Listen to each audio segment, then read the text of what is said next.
On this special Christmas Day Bowl edition of OFN College Football Preview, we're going to break down all remaining bowl games through the playoffs with the latest trends, injury news, suspensions, updated odds, and our picks. As OFN College Football Preview on the Our-Lads Football Radio Network starts now.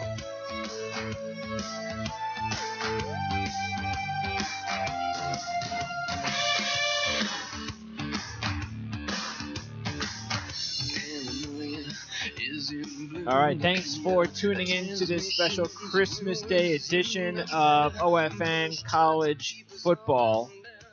That's right, if you're listening live or if you get an opportunity to listen later on demand, it's a football day. I know it's an NBA day, but for this particular day, it is a football day. We've got two NFL games later on.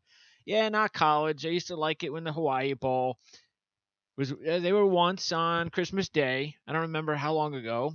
It was a game from last night, Houston-Fresno. So at least we got that one right. So that made us feel pretty good. It's not an easy science, the college football forecasting, as we've said many times before. Very difficult to figure out who's going to win, who's going to lose, who's going to be motivated, the key injuries, all that. I mean, there's so much that goes into this, and it's the reason why I didn't want to put one of these things together at the start of the bowl season, because I really feel like I need to kind of get a measure of what's going on. I kind of get a pulse of just how things are going, any specific storylines, trends that are kind of making sense. Is it a typical long shot dog kind of deal? And when you take a look at what we have so far, the dog is covered, which is not unusual, 8 of the 14 bowl games, okay? But here's also interesting. Every team that has won a bowl game through 14 bowl games so far has covered the bowl game. So how about that? Every team that has won has covered. So with 8 dogs winning, or covering the spread, they have won the game outright. All right, so that's interesting. So we find out a lot more in the NFL, wins and covers. But in college football, we don't see that very often, or at least not often enough, and we are now. So we'll find out whether or not that sticks. And by the way, head coaches that have left their programs, those teams are 0-2. All right, so Oregon did not look good at all against Boise State, and that was with an in-house candidate coaching the team in Cristobal, and an SMU, which was a better team than Louisiana Tech this year, got slaughtered in that game. All right, so once again, motivation. But let's tell you what. Let's talk about the playoff games first, because I'll get these out of the way, because we'll definitely be talking more about these games before it gets underway next week. And I will be setting up some interviews. Matter of fact, I believe we've interviewed analysts from all 4 teams. So that's my homework this week, is to try to get them all on again at some point before the games begin. So we will have that, but you know which way I'm going. I've said it already. I like Georgia over Oklahoma. I also like the Georgia-Oklahoma winner to win the championship. And I do like Clemson over Alabama. My favorite, if I was picking, would definitely be Clemson because of over Alabama, because I'm really torn between Georgia and Oklahoma. I've been, as you know, for the last couple of months, I've been probably Baker Mayfield's biggest fan outside of Oklahoma. And I think there are a lot of football fans, NFL pro fans, that don't follow the college game all too well, but are starting to get familiar with it, because we are now starting to think about the NFL draft a little bit more. They're now starting to get the idea of what Baker Mayfield is all about. I just think it's, for me personally, though, Georgia's defense, I think, is going to be too much for Oklahoma. Meaning that I think their defense will do a good job of preventing Baker Mayfield from going crazy in the game. And I do think Georgia's offense, especially I think the confidence level, that running game, I believe that the running game should do well. I think you have your freshman quarterback that's coming off a huge win. Look, you know the way I felt about Georgia before the Auburn loss, and the Auburn second game and that win put me right back where I need to be, as far as feeling like this is the team that's going to win the national championship this year. So anyway, but Georgia, Oklahoma, winner, in my mind, wins the national championship. but I'll go with Georgia and Clemson. But I do like Clemson a lot more because, look, Alabama's got 3 key injuries. They've got Sean Dion Hamilton, Dylan Moses, the freshman linebacker who was getting more playing time with Hamilton out the last couple of games. He's now out. And then Hootie Jones, the DB, is now out.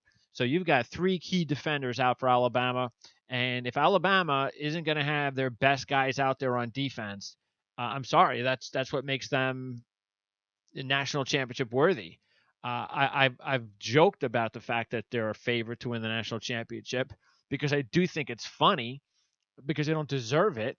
But I love it because I get to take advantage of the fact that I can get 3 points with Clemson in this specific football game, which I know Clemson's a better football team. Okay, now let's talk about the games as far as the order. Okay, we're going to go through this as quickly as I can. The order of the games as far as today being Christmas, starting tomorrow, Tuesday, the 26th, we have where are we going to start with? We'll start with the Heart of Dallas Bowl. Why don't we start with that one? And Utah, West Virginia. Utah favored by 6 in this one. And even though the Utes have lost 6 out of 8, I don't care about that. The reason is because their sophomore quarterback, Tyler Huntley, when he started the season, remember we talked about him early in the season as a good young quarterback, exciting quarterback that Utah should have a lot of success with. They started the season 4-0 with Huntley at quarterback. He got hurt in the 4th game, and they won that 4th game barely with him out for most of the second half. Or I think it was, I think it was most of the second half, maybe even for 3 quarters if I remember. No, actually, yeah, I think so. Anyway, it doesn't matter. Fact is going into that first 4 games of the season, Huntley was completing 73% of his passes and a 6-2 touchdown to interception ratio with almost 1,000 yards passing. And it has taken him a little bit. He's returned. He hasn't been himself yet, but now you get the extra couple of weeks of getting healthier, getting back into a rhythm. I think that's huge for him. Zach Moss, the sophomore running back, is also looking more and more like the type of running backs that Kyle Whittingham has had there in previous years that has been big for their winning success. Matter of fact, in his last game, he had 196 yards rushing and 2 touchdowns. So throw in the extra practices for the 2 sophomores, Huntley and Moss, and bigger than that, don't forget, no Will Grier for West Virginia. The quarterback who's threw for almost 3,500 yards and 34 touchdowns is out with a finger injury. They're probably their second top skill position player, Justin Crawford, decides to skip the game because of the draft. He's got over 1,000 yards rushing. That means backup quarterback Chris Chuganoff gets the start. And in his 2 games, taking over for Will Grier, 24 of 46 with a touchdown. Team has lost both games. So, yes, I will take Utah over West Virginia minus the 6. That game is Tuesday tomorrow at 1. By the way, cherry on top, the favorite, has won 7 games, all 7 games in this bowl series. This is the 8th ever Heart of Dallas Bowl. The favorite has won all 7 games, and they've covered 5, lost just 1, and pushed 1. So definitely cherry on top for me taking Utah on that one. Okay, now the other game tomorrow. Actually, there's 2 games I want to go over tomorrow. Let's go with the regular game. That is the Duke Quick Lane Bowl. This is the non-upset pick. Duke is a 5.5-point favorite in this game. We're going with the Blue Devils. So, yeah, I am going to start this show by taking 2 favorites. I get it. But I'm going with Duke.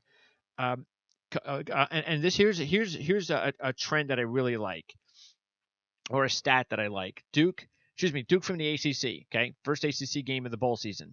Don't forget, last year not only did Clemson win the national championship, but the ACC in general went 9-3. So they were the most successful bowl conference last year. Now you've got an ACC team going up against a MAC team. The MAC is a terrible bowl conference. Over the last 6 years, including this year, the MAC is 8-26. That's right, 8-26. And Toledo, who won the MAC the other day, and we did take Appalachian State in that game to upset Toledo, and he buried them, shut out Toledo. And don't forget, Toledo lost to Appalachian State last year, so I'm sure people were thinking revenge. No revenge. Toledo got destroyed. Another MAC disappointment. Throw in the fact that Northern Illinois Head coach Rod Carey is 0-3 in bowl games. Okay. They didn't go to a bowl game last year. So Rod Carey, if he doesn't, I mean, he's going to be back next year because he had a good season. But if he doesn't win this bowl game, I tell you what, he's on thin ice next year. Northern Illinois 1-4 against the spread their last 5 games. Their top rusher Jordan Huff has an ankle injury. He's not going to play. He's been a very big part of their offense. He has a career 6.5 yard average. He's got a 4-year career there. So over 2,100 yards rushing, 20 touchdowns. Their top safety, Sean Lurie's out with a wrist injury. So those are big losses. Throw in the fact that Duke won their last 2 games to qualify for the bowl, and the bowl invite. And look, David Cutcliffe, very good head coach. I like the matchup, the conference matchup. Couple key guys out for Northern Illinois, and hey, look, it's ACC MAC anyway. So I'll take Duke minus the 5 in this one. Keep an eye on Sutton Smith, by the way, the sophomore defensive lineman for Northern Illinois. He is tied with the kid from Central Michigan, Osman, for the nation's lead with 14 sacks. Okay, now the upset of the day tomorrow. Yes, I am going to take Southern Miss. Why not? I'm not going to sit here and tell you it's like my top upset. This is one of those upsets that I'm going to take because of the formula, that I think they have a shot for an upset. So at 5-1, I'm going to do it. You've got the new coach at FSU. So again, what did I say? 0-2, the new coaches. You've got the fact that Derwin James, who Dan Shonka has right now, was a top 5 pick in the NFL draft. Josh Sweat, the linebacker, who's number 3 in tackles for Florida State. He also has 12.5 tackles for loss and 5.5 sacks. And Matthew Thomas, the linebacker who leads the team in tackles, are all skipping the bowl game for the NFL draft. Those are 3 major players for Florida State on defense. For Southern Miss, Quadre Griggs has been playing his best football, the quarterback.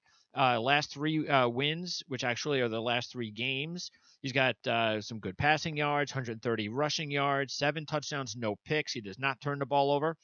And Griggs, his high school teammate with wide receiver Corey Robertson, who's had a fantastic year. The junior receiver has got 72 receptions, 1,070 yards, and 11 touchdowns. And don't forget Ito Smith, who's having another really good year.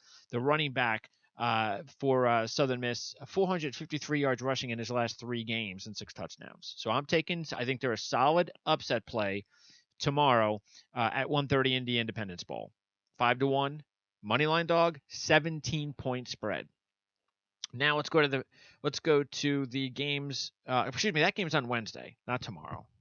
I don't want to jump ahead of myself. That game is on Wednesday. All right. The game tomorrow that I'm going with as far as the upset, because this is also an upset pick for me tomorrow night, is the Cactus Bowl. This is the game in Phoenix. I know the line is heavy on Kansas State now because of Josh Rosen deciding to not play. But keep this in mind, because if you want to, I would recommend this. If you're going to think about taking UCLA, take them now. And the reason is because there's been some conflicting reports about the fact that Josh Rosen is still kind of waiting for medical clearance to play. And if he gets it, he's going to play. Now, I don't know if that's the case 100%, but since I like UCLA anyway, I'm taking them now just in case, because they're a 220 money line, 6.5-point dog. Yes, I know they got the new coach, but here's the difference. Jed Fish, the interim coach, coached in the last game of the season against Cal when Mora was fired. They won that game, and I'm a big Jed Fish fan, by the way. I'm surprised he did not get a job to be a head coach, probably because UCLA didn't have a great year and they fired the head coach. But Jed Fish, there is no doubt in my mind that he's going to be a head coach in college football in the next year or two. So I have no problem with that scenario there. Kansas State, meanwhile, 0-4 against the spread the last 4 games as a favorite this year. And even though I have slammed the Bruins this year for being 0-6 straight up and against the spread away from home this year, that was with Jim Mora. That's why I slammed them, because I wasn't a Jim Mora fan. This is different. Now, yes, if Rosen doesn't play, it's a big drop-off. But I don't think that the kid that would be quarterbacking the redshirt freshman Devin Monster is a bad kid. Matter of fact, he's a good recruit. He's got a good arm. He's got some mobility, more than Rosen. He's had some action. He's played this year. Jordan Lasley I'm a big fan of, the receiver who's had a tremendous year for UCLA. I love this kid. I mean, if he comes out of the draft, which I would think he would with Rosen, I'm going to be all over him in the NFL draft. I love that kid. And then for Kansas State, keep in mind they do have a couple of DBs that are banged up. Not sure if they're going to play or not. But I'm going to go ahead and take UCLA also in that game in the upset tomorrow night at 9 o'clock in the Cactus Bowl. All right. So that's the upset there. I've given you the upset for Wednesday afternoon's first game, the Independence Bowl. Now let's go to the second game, which is the Pinstripe Bowl in New York. And you know what? The dog has won 3 straight games in that series, and I'm going to go for 4 straight. I'm going with BC as a 3-point dog in the game. I just really think that BC is a lot better than people think. I really do. I think it's because it's Boston College. They're not getting the credit that I believe that they deserve. It's been an incredible run. They have won 5 of the last 6 games. You're talking about a team that in that stretch only lost by 3 points to North Carolina State. That game went down to the wire. They blew out Louisville 35. They beat Louisville and blew out Florida State 35-3 during that stretch. And of course, they've got that freshman running back, A.J. Dillon, 1,400 yards rushing and 13 touchdowns this season. In his last 6 games, he's got 1,099 yards rushing and 11 touchdowns. That's 183 yards per game average. A.J. Dillon, the freshman running back. And even though even though their quarterback, Anthony Brown, went out, I don't care. The backup is Darius Wade. He's a senior. And in his last game against Syracuse, he was 16-20 for 248 yards. So I think they're in better shape in the bowl game with the senior than the freshman, to tell you the truth. You know what? BC, the fans will travel. It's a close drive to New York. I know Harold Landry. I know that Harold Landry, there's been some doubt whether he'll play or not. He's missed the last 4 games, but they've been winning without him anyway. So if he plays, it's a bonus. Anyway, I think the dog wins for the 4th straight year at the Pinstripe Bowl, and I'm taking BC to win in that one. By the way, if you take a look at the meetings, the Big Ten ACC meetings at this bowl game, the last 3 years decided by 7 points or less with 2 overtime games. So we might get ourselves a good one. And Iowa has lost 5 straight bowl games. So throw that into the mix. All right, let's move on to the next game on Wednesday, which is the Foster Farms Bowl, and I'm going to go with another dog here, Purdue getting 3.5 against Arizona. This is a tough game for me because I've been a big Khalil Tate fan, as you know, but he's dealing with a shoulder injury, and I don't really think that he's been healthy. I just don't. And if he's not healthy, he's such a great athlete. Now, look, maybe the time off will help him. I get that. But you also know I'm a big Jeff Brom fan. I've been on the Purdue bandwagon since the very beginning of the season, since the very first game against Louisville. They've won 3 out of the last 4. Arizona has lost 3 out of the last 4. Their only win against Oregon State in that stretch, while Purdue's only loss in that stretch was by 10 at Northwestern. A very good team. First bowl game for Purdue since 2012, so you know they're going to be motivated. Brom is 2-0 in bowl games. He's got the quarterback, Elijah Sindelar, playing his best football of the year as well. So I like Purdue as a 3.5-point dog in that one. And then the final game is the Texas Bowl on Wednesday, and we're going with Missouri as a 2.5-point favorite against Texas. Texas teams have lost 3 straight in this bowl game, which is strange since it's in Texas. The favorite has won 3 straight at the Texas Bowl, so that bodes well for me. You know, I've been on this Missouri Odom bandwagon as well for the last month, their last month of the season. They've won 6 straight games, and check this out. Texas is going to be without, you ready? Their top offensive tackle, Connor Williams, who could be a first-round draft pick. Their top cornerback, Holton Hill. Their top safety, Deshaun Elliott, who has 6 picks and 2 pick sixes. Their number 2 rusher, their number 3 rusher, Chris Warren, who's going to transfer.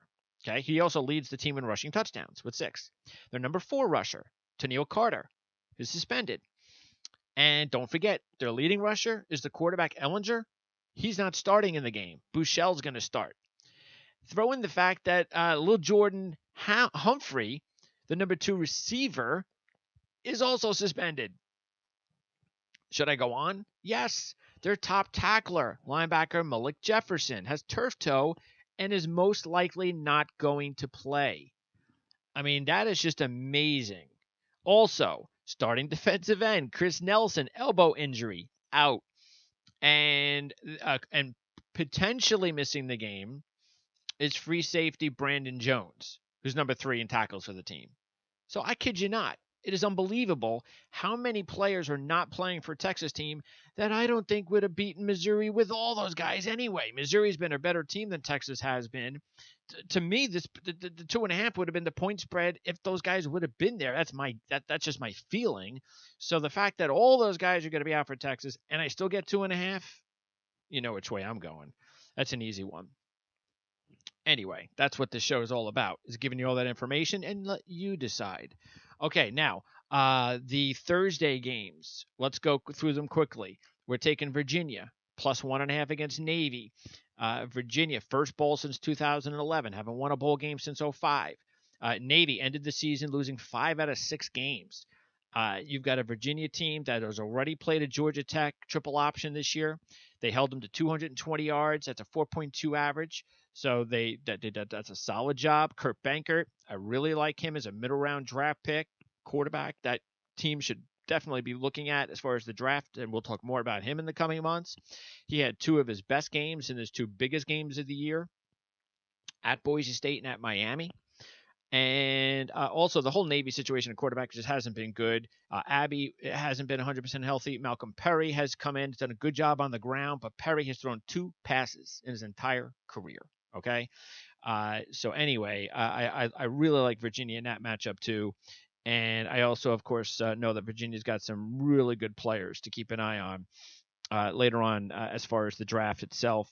They've got Kaiser at linebacker. They have Blanding at safety, and you also have Andrew Brown to keep an eye on. So those are some really good players. So now look, keep in mind the game's at Annapolis. Okay. So it is a Navy home game, but that's the reason Virginia's getting a 1.5. Also on Thursday in the Camping World Bowl, this is one of my favorite games. I like Oklahoma State -4 against Virginia Tech. You have the number 2 offense against the number 12 defense, but for Virginia Tech, they're going to have no offense. I mean, their number 1 receiver, their only really big playmaker, Cam Phillips, is out of the game with a hernia injury. That is a major loss for the Hokies. Also, their number 2 and 3 receivers after Phillips are sophomores and freshmen who have combined for 700 yards and 5 touchdowns on 62 catches. That's less than what Phillips has all by himself. And number 1 running back, Javon McMillan, will transfer. He's not going to play in the game. And their quarterback, freshman Josh Jackson, has not thrown for more than 218 yards in his last 6 games with only 3 touchdowns and 4 interceptions combined in those last 6 games. So they're going to have to shut down Oklahoma State, and that's just not going to happen. Mason Rudolph's last game, you're looking at a first-round draft pick in the draft, over 4,500 yards this year, 35 touchdowns. James Washington's last game, Marcel Aidsman's last game. These are stud receivers, including Washington's the big receiver for them with over 1,400 yards and 12 touchdowns. So that's why I like Oklahoma State an awful lot, -4 in that one. All right, next, also on Thursday, in the Alamo Bowl and the Holiday Bowl, 2 games at 9 o'clock. I'm going with Stanford plus 2.5 and Michigan State Pick'em. Stanford has won 3 straight bowl games. They were 8-2 in their last 10, losing close games at Washington State and in the Pac-12 championship game. TCU ended the season 3-3 in their last 6. Darius Anderson injured his foot in the first Oklahoma game for TCU. He's their top rusher. He is iffy. He's a game-time decision. And if he doesn't play, that's a big loss for TCU. KJ Costello, the quarterback for Stanford, has done a really good job down the stretch for Stanford. I think he's going to be another in the line of good, solid quarterbacks at Stanford, like a Kevin Hogan type. I'm a big Justin Reed fan. Eric Reed's little brother, free safety, big guy, big hitter, and of course, big time playmaker. And I can't go out this game without mentioning Bryce Love. And sorry, I think Bryce Love has got the ability to be a big-time back. He may be a second-round draft pick. I think that's going to be a major bargain. I just love Love. And the question is going to be, can he stay healthy and all that? But Love, he has time to rest for this game.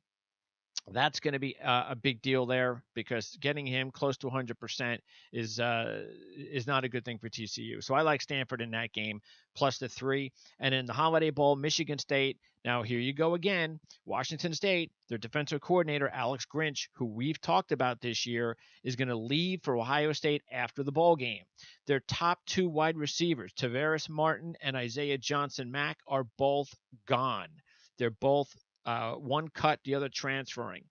Their top defender, Hercules Mataafa, is suspended for the first half because of the targeting rule in the Washington game against Jake Browning. So you throw in all of those distractions, suspensions, and everything. They're coming off a terrible loss in the Apple Cup. You got a Michigan State team that's had a great season. Nobody thought that they were going to have this good of a season. Throw in the cherry on top. The dog has won 4 out of 5 straight up at the Holiday Bowl, and Michigan State just turned away from the dog in the last 24 hours, so it's now a pick 'em, but I figured I'd throw that in there anyway. Let's go to Friday, and on Friday's games, we'll start first of all. There's 2 outright upsets out of the 5 games that I want to talk about, but first let's go with the 3 games that are just the straight games. I'm going to go with Wake Forest -3 against Texas A&M in the Belk Bowl. This is kind of a home state. Well, it is a home state bowl for Wake, being in Charlotte. The favorite, cherry on top, has won 6 straight in this bowl game, straight up and against the spread. That's Wake Forest. Wake Forest beat 5 bowl teams this year. You know how many A&M beat? 1. Wake Forest upset Temple last year in the bowl. That was Clawson's first bowl game with Wake. You know what we think about Wake. We were really high on them at the end of the year. Their offense was tremendous. Clawson's done an excellent job with that program. John Wolford, the senior, in his last 5 games is averaging 318 yards a game, 15-4 touchdown to interception ratio. He's added 57 yards rushing a game with 5 rushing touchdowns. You look at Tabari Hines, who has replaced Greg Dortch, the leading receiver who's out for the year, and Hines has done an excellent job. And I'm a big fan of Cam Serenay, the tight end for Wake. He's going to be like probably, 5th-round pick, I would think. I'll leave it up to Dan Shonka to talk about, but I like this kid. Tight end Cam Serenay. He'll be one of my sleeper picks that I'll be writing about soon. And top defensive lineman for Texas A&M, Zakoven Henderson, suspended for the game. Let's throw something else out there. Kevin Sumlin gone, new coach, interim coach. You see how that's worked out. Sun Bowl. And actually, you know what? Let's go with the other games that are not the upsets, because that's an upset play. Let's go to let's go to which one? The Music City Bowl. Northwestern, favored by 7.5 against Kentucky. And good location for Kentucky. They should get some good fans there. But Kentucky's just 1-7 against the spread in their last 8 games this year. So they haven't been the team that people thought that they would be, to tell you the truth. And they're 2-4 in their last 6, including losing their last 2 by an 86-30 margin. Northwestern, meanwhile, 7-0 straight up and against the spread in their last 7 games. They are playing great football. They're a young team. They're getting better every week. I'm a huge Pat Fitzgerald fan. He's got some great defenders, including Nate Hall, Joe Graziano, and redshirt freshman linebacker Patty Fisher. They're the number 11th ranked rush defense. Kentucky needs to run the football. They're going to have any offense because they have the 100th ranked passing offense. So Northwestern should just shut them down. Northwestern should win this game easy. Justin Jackson, I'm a huge fan of the running back who's had a tremendous career at Northwestern in his last game. So I expect Northwestern to go out there, play hard to get their 10th win, and that's a huge accomplishment as well. And that's why I'm taking the favorite in that one. And then the other game that are actually, I said there were 2, but I actually have 3 dogs for Friday. Let's start with the Sun Bowl. This is an outright upset. I'm going to go with Arizona State over North Carolina State, even though there's a coaching change. But keep in mind, Todd Graham will coach the game. So I am throwing a little stipulation in there that maybe that's something that will actually at least even things out, if anything. Maybe it provides a little ammunition maybe for Arizona State. I also don't like what I'm hearing out of the fact that Bradley Chubb may not play in the game for North Carolina State. The ACC Defensive Player of the Year, who we've talked a lot about this year, may skip the game for the draft. Keep an eye on sophomore wide receiver Keneal Harry. I'm a big fan. I think he's going to be an excellent player to keep an eye on down the road for the Sun Devils program. But anyway, North Carolina State favored by 6.5 in this game. I'm going to go ahead and take Arizona State to win the game outright. Let's go now to the other upset. There's two more that I have in this on this day. One of them is New Mexico State. How can I not go with New Mexico State in the Arizona Bowl? Their first bowl game since 1960. You talk about motivation. Yeah, they'll be motivated for this game. They won their last two games for bowl eligibility. The Sun Belt, by the way, 3-1 in bowl games. So how's that? New Mexico State will have the edge also at the very important quarterback position. Even though Jordan Love, the freshman quarterback for Utah State, is looking like a nice young quarterback to keep an eye on, fact is you got a freshman against senior Tyler Rogers for New Mexico State. I'll take the senior quarterback and the dog, New Mexico State, getting 4 outright over Utah State. And then the final game on that day, which is another upset pick, is going to be USC. This should not be a surprise as well. I've mentioned this before. USC getting 7.5 from Ohio State. Look, we've said it several times. I just don't think Ohio State's really that great this year, and that's why they didn't make it to the playoffs. They didn't deserve it. USC and Ohio State have both played well down the stretch, winning a combined 9 straight games and conference championships. Pac-12, Big Ten. This is sort of like your Rose Bowl, really, is what it should be, but it's in the Cotton Bowl. First time both teams are playing in the both programs are playing in the Cotton Bowl. But anyway, this is a flip of the coin game, so I love the fact that I'm getting USC plus 7.5 in that one. Okay, now let's go to games. Let's see, where are we? That was a Friday game. Let's go to the game on. Did I skip over one, or did I move someone over? I think I had New Mexico State on Saturday. I don't know. Actually, I'm confused now, but who cares? Doesn't really matter when the New Mexico State game is. Fact is, I got it in. Let's go to the other games. I'm going to just try to zip through these as fast as possible. Let's go to TaxSlayer Bowl. Louisville favored by 6.5 against Mississippi State. I like Louisville a lot in this game. Louisville, you got Lamar Jackson, who had a bad bowl game last year. I'm sure he's going to want to make up for that in his last game ever for Louisville. You got a Louisville team that's playing really good down the stretch. They've won 3 straight games by a 138-48 margin. 2 of those wins against bowl teams. Jackson's been phenomenal. You got Nick Fitzgerald out for the year, the Mississippi State quarterback. They've got receiver injuries. You got a freshman starting the game for Mississippi State at quarterback in his first ever start. So I love Louisville in that one, favored by 6.5 against Mississippi State. In the Liberty Bowl, I'm taking Iowa State against Memphis, getting 3.5. So I go with the dog there. That shouldn't surprise you. You know, I've been a big Iowa State fan this year. Matt Campbell, I love the fact that he got the extension. They're a great spread team as well. But you know what? Memphis is 5-0-1 ATS last 6. So the spread things kind of, you can cancel those out. But you have an Iowa State team, though. I'm a big David Montgomery fan. He's only a sophomore. He's going to be a really good running back to keep an eye on in the next couple of years. You got Lazard at wide receiver, Lanning at linebacker. They're going to have really good pro careers. Iowa State's first bowl since 2012, haven't won a bowl game since 2009. This is a team that beat Oklahoma on the road. I'll take Iowa State in Memphis at the Liberty Bowl. So when you think about them being on the road for a bowl game, keep in mind they did beat Oklahoma on the road. Let's see, a couple more left. Let's go to the Fiesta Bowl. No surprise, you've been listening to me. I'm going to take Penn State -2 against Washington. By the way, Penn State, all-time, the program, 6-0 at the Fiesta Bowl. How about that?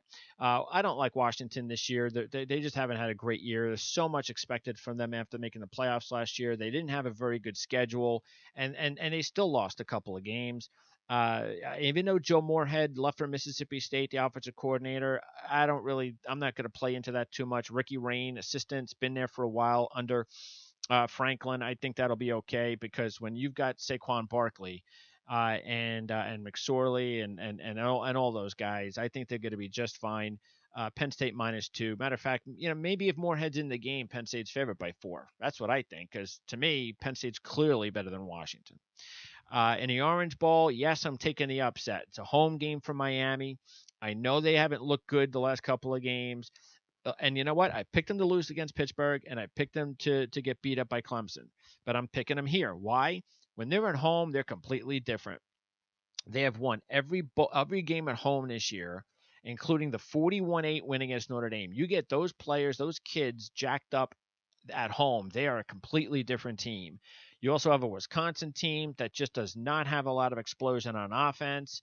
I just think that Miami's speed, as we saw with Ohio State in their speed, I think that they can win out in this game. And the fact that I'm looking at this as a kind of pick'em game, I'm taking the 6.5 and the 2-1 on the money line and going with Miami to upset Wisconsin on their home turf. By the way, the ACC teams have won 5 straight Orange Bowls, and the last 4 as dogs. Throw that cherry on top.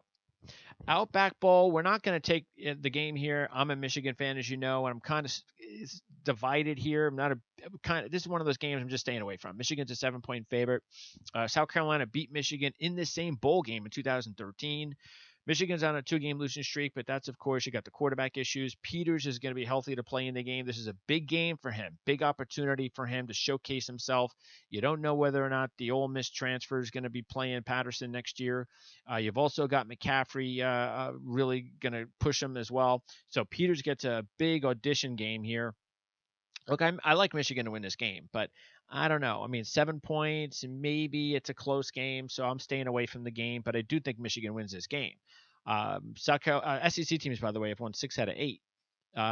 Here, 6-2, last 8 versus Big Ten teams. So that was also something that convinced me to maybe just stay away from this one.